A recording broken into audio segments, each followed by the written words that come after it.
Shalom semuanya, perkenalkan, nama saya Kevin Hinjaya dengan NIM 2005866. Saya berasal dari program studi Pendidikan Ekonomi tahun 2020 kelas B, Fakultas Pendidikan Ekonomi dan Bisnis, Universitas Pendidikan Indonesia. Pada video kali ini, saya akan menjelaskan beberapa materi pada mata kuliah Seminar Pendidikan Agama Kristen yang berisikan: pertama, mengenai kepemimpinan hamba; yang kedua, the right to lead; yang ketiga, how to influence people; yang keempat, film berjudul Facing the Giant; yang kelima, kesetiaan; keenam, visi hidup; dan ketujuh, amanat agung. Baik, untuk materi yang pertama mengenai kepemimpinan hamba atau servant leadership. Di dalam Kisah Para Rasul 3 ayat 1 mengatakan bahwa orang yang dipakai Tuhan secara efektif adalah man of prayer. Artinya adalah orang yang berdoa. Orang yang digunakan secara efektif adalah mereka yang punya hubungan yang baik dengan Tuhan. Kemudian yang kedua, man of faith. Dalam Kisah Para Rasul 3 ayat 6, diperlukan iman yang sangat besar untuk melayani orang-orang, terlebih saat kita menemukan kondisi-kondisi yang tidak mungkin secara pikiran manusia. Orang yang dipakai Tuhan secara efektif adalah orang yang beriman. Kemudian yang ketiga adalah man of word. Orang yang mengandalkan firman-Nya lah yang dipakai Tuhan secara efektif. Membaca dan merenungkan firman akan membawa kita kepada pengenalan yang lebih lagi akan Tuhan, dan hal itu berbanding lurus dengan iman kita. Semakin kita mengenal Tuhan, maka akan semakin dalam iman kita dan keyakinan kita kepada Tuhan. Yang keempat adalah men that are filled with Holy Spirit. Dalam Kisah Para Rasul 1 ayat 8 dan Kisah Para Rasul 4 ayat 9-12. Orang yang dipakai Tuhan secara efektif adalah mereka yang dipenuhi oleh kuasa Roh Kudus. Nah, jika kita lihat beberapa dari kehidupan Tuhan Yesus yang bisa menjadi teladan: pertama, menjadi pelayan; kedua, tidak menjadi tuan atas orang lain; yang ketiga, menjadi contoh; keempat, rendah hati; kelima, menjadi seorang anak; keenam, sebagai yang lebih mulia; ketujuh dan kedelapan adalah yang terakhir dan terkecil; kesembilan adalah tidak ada paksaan; kesepuluh, tidak ada ambisi buta; kesebelas adalah dia membuat dirinya tanpa reputasi; kedua belas adalah manusia; ke-13 Yesus merendahkan dirinya dan taat; dan ke-14 kematian di kayu salib. Jadi materi mengenai kepemimpinan hamba ini mengajarkan bahwa Tuhan memakai kita, Tuhan memakai kita secara efektif apabila kita berdoa kepada Tuhan. Kemudian kita juga mempunyai iman yang besar. Kemudian kita juga selalu mengandalkan firman Tuhan. Dan yang terakhir, kita dipenuhi oleh kuasa Roh Kudus. Kemudian yang kedua, materi yang kedua mengenai the right to lead atau hak untuk memimpin. Menjadi seorang pemimpin adalah apakah diterima oleh orang lain, dan tentunya membutuhkan waktu.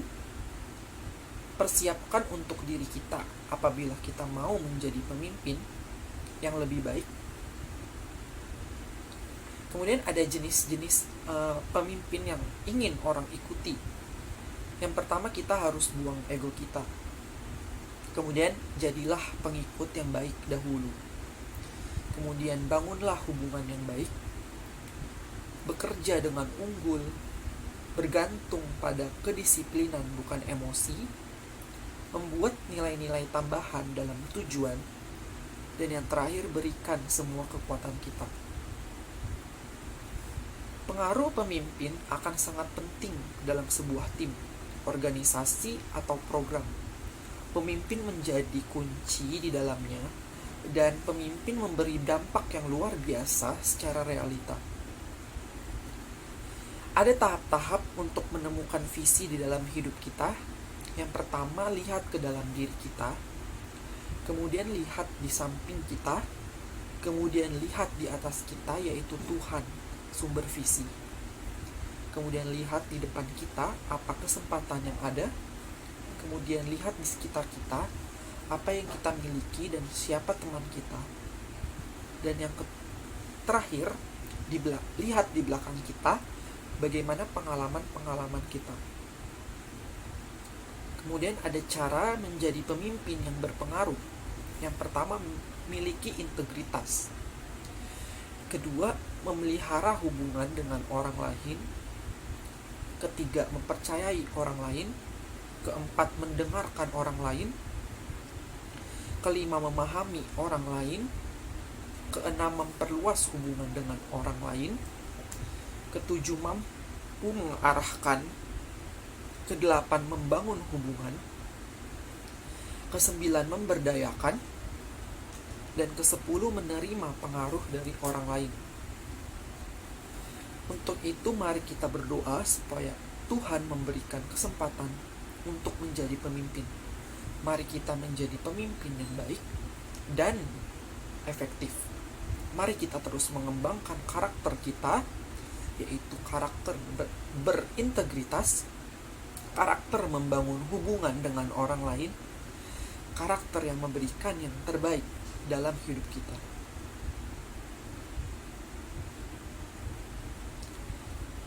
Kemudian kita masuk pada materi yang ketiga, mengenai how to influence people.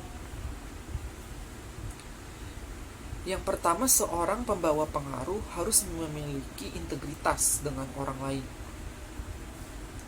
Nah, integritas ini menurut KBBI adalah mutu, sifat, atau keadaan yang menunjukkan kesatuan yang utuh sehingga memiliki potensi dan kemampuan yang memancarkan kewibawaan atau kejujuran.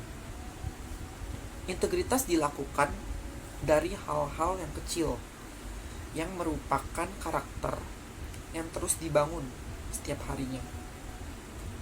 Keuntungan dari integritas adalah kepercayaan. Jika ingin menjadi seorang yang membawa pengaruh, maka kita harus mengembangkan hal-hal berikut ini. Yang pertama, miliki karakter yang konsisten. Kemudian transparan. Kemudian tepati janji. Dan yang terakhir, beri contoh kerendahan hati. Kemudian juga ada langkah-langkah sederhana untuk menjadi seorang yang berintegritas. Pertama, komitmen pada diri sendiri untuk tulus, dapat dipercaya, dan menjaga rahasia orang lain. Kemudian putuskan sebelumnya bahwa kita tidak memiliki harga. Utamakan hal-hal kecil. Kemudian setiap hari lakukan apa yang harus kita lakukan terlebih dahulu, bukan melakukan apa yang kita ingin terlebih dahulu. Lalu yang kedua, seorang pembawa pengaruh dapat mengasuh orang lain. Ada beberapa hal yang perlu dilakukan dalam mengasuh. Di antaranya, yang pertama, kasih. Kedua, hormat. Ketiga, rasa aman. Keempat, pengakuan. Dan yang kelima, dorongan. Kemudian juga ada beberapa hal yang akan mereka dapat ketika diasuh. Pertama, harga diri. Kedua, rasa memiliki. Ketiga, pandangan. Dan keempat, harapan. Kemudian ada beberapa langkah sederhana untuk menjadi seorang pengasuh. Di antaranya, buat mereka komitmen satu sama lain. Kemudian percaya, miliki akses dengan mereka, beri kesempatan, kemudian angkat mereka ke tingkat yang lebih tinggi. Lalu yang ketiga, seseorang pembawa pengaruh dalam iman orang lain. Ada fakta mengenai iman di dalam diri. Pertama, banyak orang yang sulit percaya pada dirinya sendiri. Kemudian juga banyak orang yang merasa terisolasi dengan tidak adanya orang-orang yang mempercayai pemikirannya. Kemudian juga seseorang memiliki naluri yang bisa merasakan keyakinan dalam diri seseorang. Dan yang terakhir, seorang memberikan imannya untuk membuat orang termotivasi untuk sukses. Cara untuk membangun kepercayaan kepada orang lain. Pertama, believe in them before they success. Kemudian, emphasize their strength. Kemudian, list their past successes. Kemudian, instill confidence when they fail. Kemudian, experience some wins together. Visualize their future success. Dan yang terakhir, expect a new level of intuition. Kemudian yang keempat, seseorang membawa pengaruh dengan mendengarkan orang lain.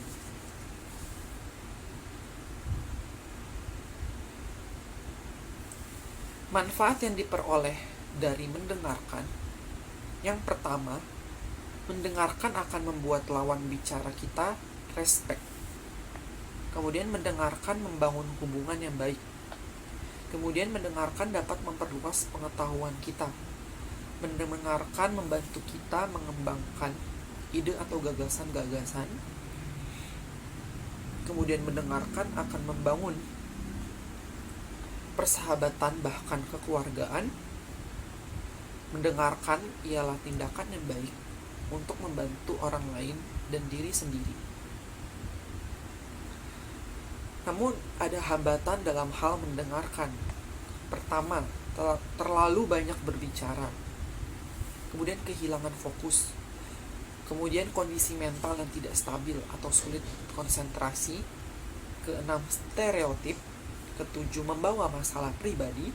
Dan yang terakhir, mementingkan diri sendiri. Kemudian ada 9 saran untuk membantu kita menjadi pendengar yang baik. Yang pertama, memberi perhatian penuh pada diri sendiri untuk fokus berinteraksi pada lawan bicara. Kedua, motif berbicara untuk dapat merespon lawan bicara. Kemudian, temukan makna dan pengertian dalam apa yang sedang dibicarakan. Kemudian masukkan perkataan lawan bicara kepada kondisi yang tepat. Kemudian periksa emosi kita.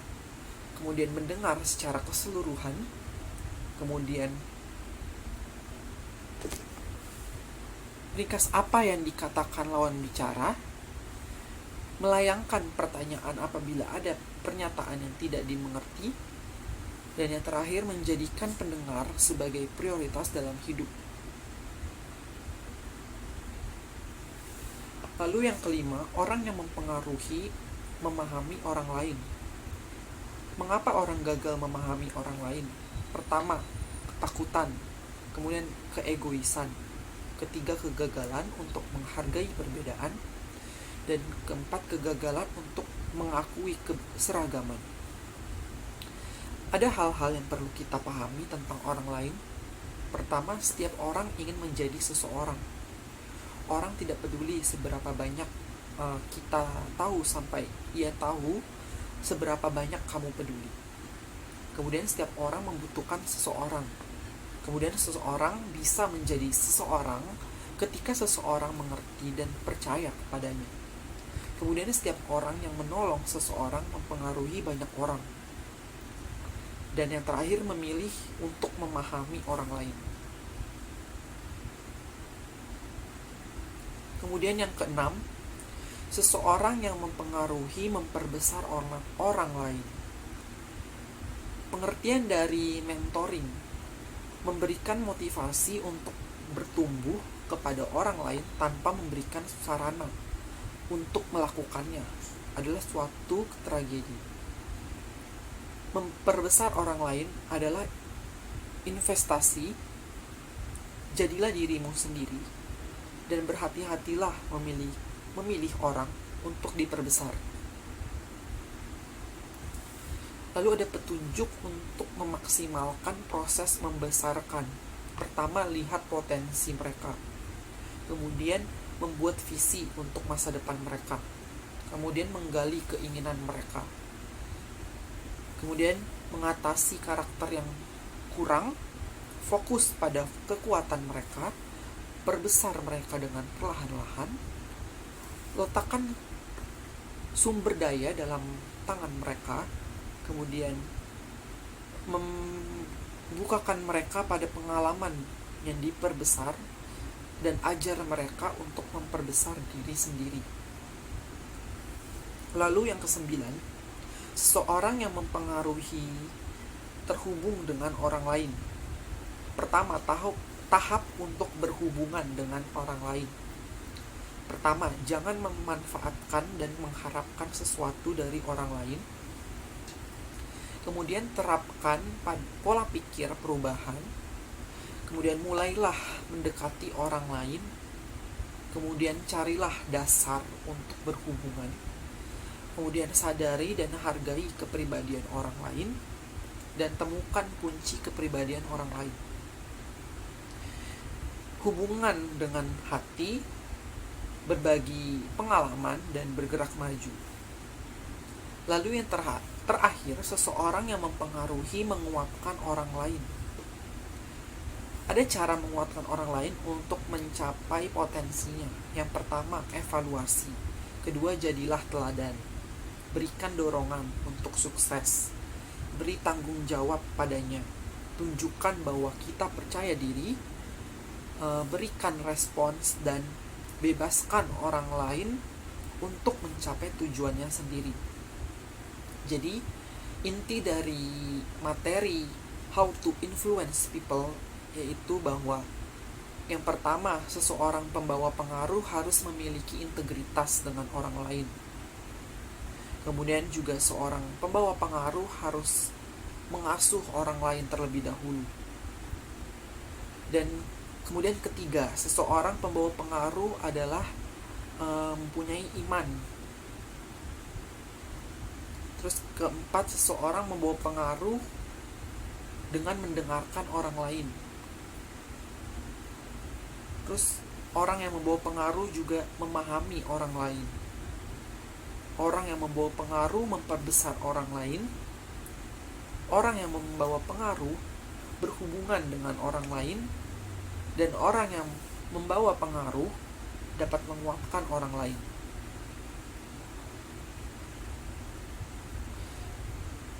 Kemudian yang keempat, ini ada film yang berjudul Facing the Giants. Saya akan memperkenalkan ya sedikit mengenai film ini. Film ini menceritakan kehidupan seorang pelatih sepak bola Amerika di sebuah SMU Kristiani, yaitu namanya Shiloh Eagles, bernama Grant Taylor. Selama 6 tahun kepelatihannya, sekolah ini belum pernah memenangi sebuah musim kompetisi. Bahkan dalam beberapa pertandingan terakhir selalu berakhir dengan kekalahan. Hal ini menyebabkan pihak sekolah mulai meragukan kemampuan Grant Taylor ini dalam melatih dan ingin menggantikan posisinya dengan orang lain. Selain itu, Grant Taylor juga mengalami berbagai masalah dalam hidupnya, mulai dari mobil yang sering mogok, gaji yang pas-pasan untuk mencukupi kebutuhan hidupnya, dan dia dikatakan susah memiliki anak oleh dokter, dan karirnya juga terancam berakhir. Nah, di tengah kebingungannya dan ketakutannya ini menghadapi masalah-masalahnya, ia datang kepada Tuhan. Ia menyerahkan segalanya kepada Tuhan. Selain itu, ia mengubah semua filosofi dalam timnya, termasuk filosofi hidupnya, yaitu apa yang dilakukan tidak lagi berfokus pada dirinya sendiri, melainkan 100% berfokus pada Tuhan dalam segala hal, dengan apa yang dapat dilakukan dan dengan apa yang dimiliki. Perjalanan spiritual yang terjadi dalam dirinya akan membawa dirinya untuk percaya kepada Tuhan dan membuatnya mampu membangkitkan semangat baru di timnya. Nah, perlahan tapi pasti di bawah bimbingan dari Tuhan, tim yang baru ini memperoleh kemenangan demi kemenangan dan akhirnya dapat menjuarai kejuaraan dengan mengalahkan tim Giants. Sang juara bertahan yang memenangkan kejuaraan itu selama 3 tahun berturut-turut dan memiliki juara pemain 3 kali lipat lebih banyak dari tim Eagles. Nah, selain di kejuaraan, filosofi yang dibawa sang pelatih ternyata membawa perubahan positif juga terhadap semua anggota timnya. Banyak pemain yang berhasil mengalahkan masalah-masalah mereka masing-masing, seperti David,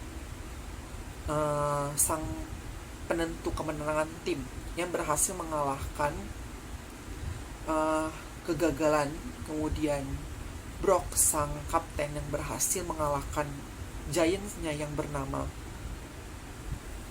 ketidakpercaya diri. Kemudian sang pelatih pun perlahan tapi pasti dapat mengatasi masalah-masalah yang selama ini membuat ia pusing. Yang lebih istimewa lagi, dalam kuasa Tuhan, sang pelatih mendapatkan anugerah yang luar biasa dari Tuhan. Grant Taylor yang divonis susah untuk memiliki anak, kemudian dianugerahi Tuhan 2 orang anak pada akhir cerita. Nah, kesimpulan dari film Facing the Giant ini adalah bahwa film ini itu berisi pengalaman yang sangat menginspirasi penonton untuk hidup dalam iman, pengharapan, dan kasih. Film ini juga mengajarkan bagaimana kita seharusnya hidup dan bagaimana seharusnya sikap kita dan apa yang kita lakukan saat menghadapi masalah-masalah, yaitu giants kita masing-masing. Secara pribadi, film ini menurut saya sangat menginspirasi dan memberikan dampak yang besar buat saya dan juga berkat di dalam hidup saya. Kemudian masuk pada materi yang kelima mengenai kesetiaan. Dalam kitab Joel 2 ayat 13 berisi bahwa koyakanlah hatimu dan jangan pakaianmu. Berbaliklah kepada Tuhan Allahmu, sebab Ia pengasih dan penyayang, panjang sabar dan berlimpah kasih setia. Dan Ia menyesal karena hukumannya. Kita melihat bahwa salah satu karakter Allah yaitu setia. Dan salah satu hal yang luar biasa yang disebutkan, Ia menyesal karena kehukumannya. Kemudian yang kedua, 2 Tawarik 7 ayat 3. Ketika segenap orang Israel melihat api itu turun dan kemuliaan Tuhan meliputi rumah itu, berlututlah mereka di atas lantai dengan muka mereka sampai ke tanah, lalu sujud menyembah dan menyanyikan syukur bagi Tuhan, sebab Ia baik, bahwasanya untuk selama-lamanya kasih setianya. Setia menjadi karakter Allah, dan jika kita adalah orang-orang yang setia dan berkomitmen dengan apa yang kita yakini dan memang benar, maka itu sudah menunjukkan bahwa kita anak-anak Allah. Nah, dari dua ayat tersebut dikatakan bahwa Tuhan ini memiliki karakter setia. Nah, untuk itu karakter Allah yaitu setia, maka kita harus berkomitmen dengan apa yang kita yakini. Dan kita juga sudah menunjukkan bahwa kita ini anak-anak Allah. Maka dari itu mari kita mulai berkomitmen apa yang menjadi pilihan kita untuk setia. Setia kepada Tuhan. Kemudian kita juga mari ingat dan yakini apa yang Tuhan katakan, dan kita tidak mudah diombang-ambingkan dengan pengajaran lain dan keyakinan-keyakinan lain. Jalan satu-satunya adalah Yesus Kristus. Tidak ada nama lain yang diberikan kepadanya. Mari kita juga setia kepada sesama manusia.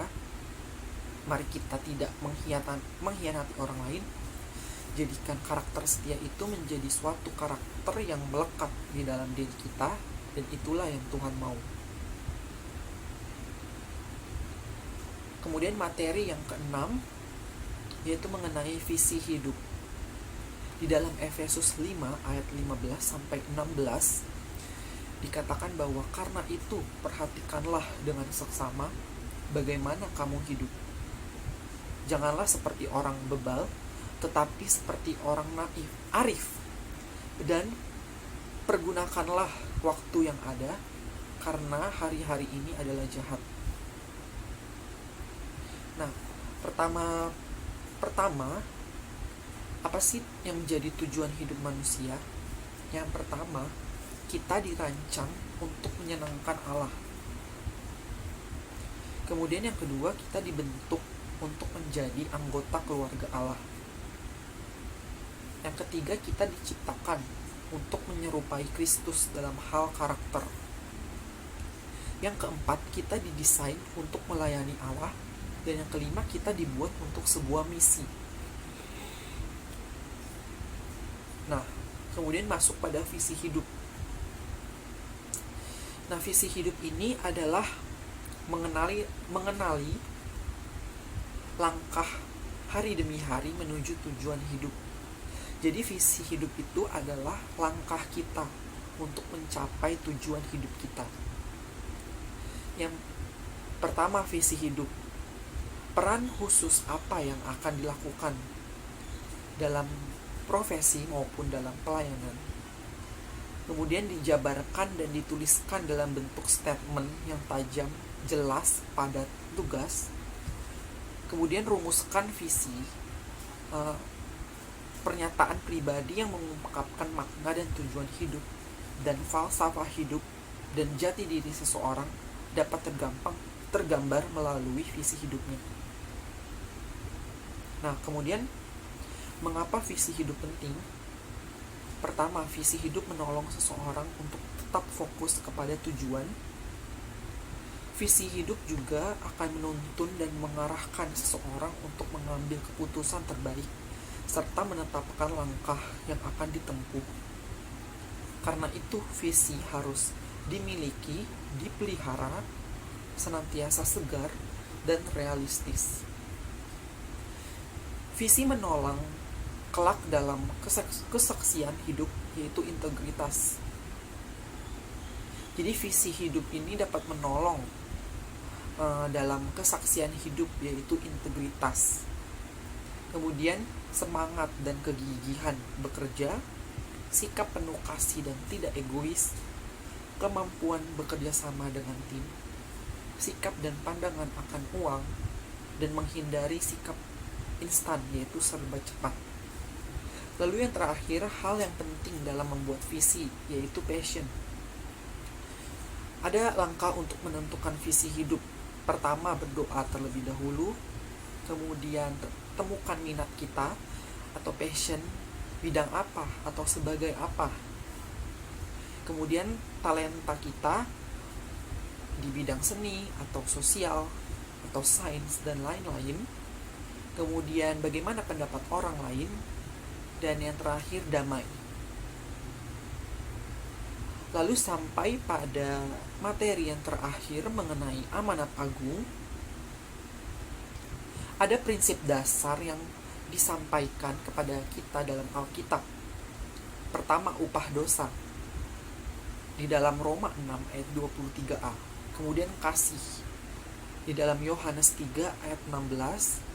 Kemudian percaya di dalam Roma 9 ayat 9. Kemudian Yesus satu-satunya jalan di dalam Kisah Para Rasul 4 ayat 12.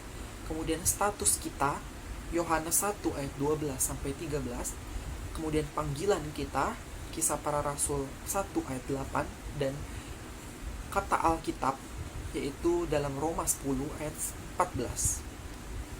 Nah, amanat agung sendiri terdapat dalam Matius 28 ayat 18 sampai 20.